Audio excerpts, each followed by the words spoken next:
6 letters, 1 word, a delicious chocolate treat. You may be wondering, what is she talking about? Well, I'm talking about boulette. Now you're probably thinking, what is boulette and why is she saying it like that? Boulette is a delicious chocolate treat that is kosher for Passover. My mom makes these chocolate balls every Passover, and they're just so delicious that you are going to want to eat them after you just have 1 bite.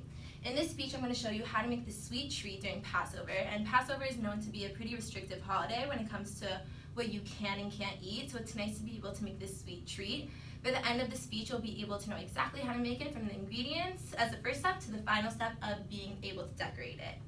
I'm Israeli, and I've been making this since I was a little girl. This recipe has been passed down from generation to generation, and we have perfected the recipe to the T. First off, I'm going to tell you about the ingredients that you're going to need. Then I will tell you about how to mix it all together. And finally, I will tell you about how to decorate it all. So first, let's start off with the ingredients. So here are the exact ingredients and the measurements that you're going to need to be able to make the boulette. You're going to need 2 sticks of margarine, 1 cup of sugar, 3/4 cup of whole milk, 2 tablespoons of grape juice, 3 tablespoons of cocoa powder. You're going to need 3 cups of matzo meal, and an optional ½ cup of coconut.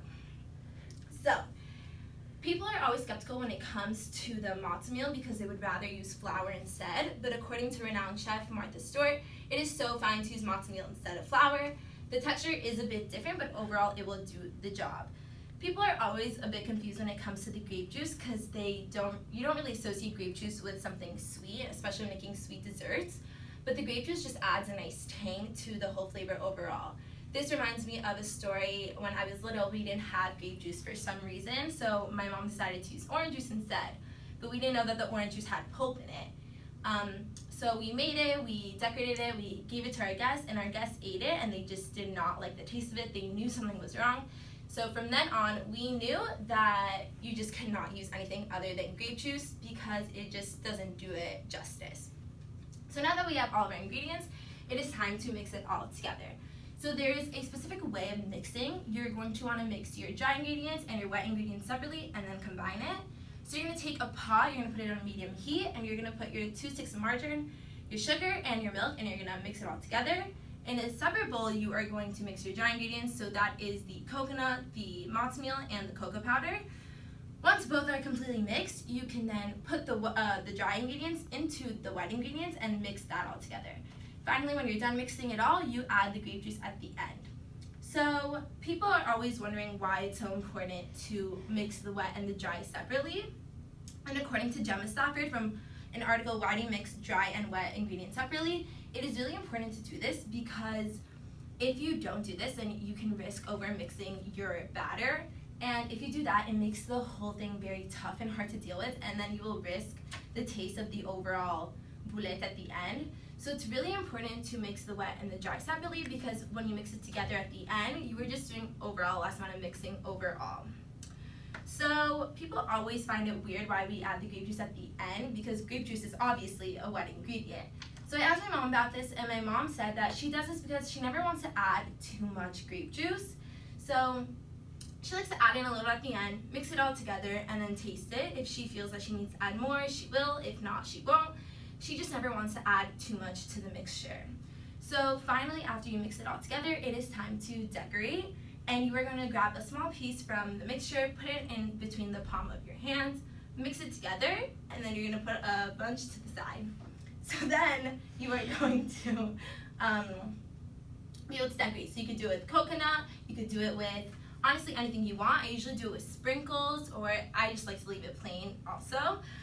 It's traditional to use coconut, and they would come out looking like this. They're just so delicious. So after making it, I always like to reflect and think back on the Passover story, and a lot of people think that Jews are just not supposed to eat flour or bread on Passover, but that's not the case.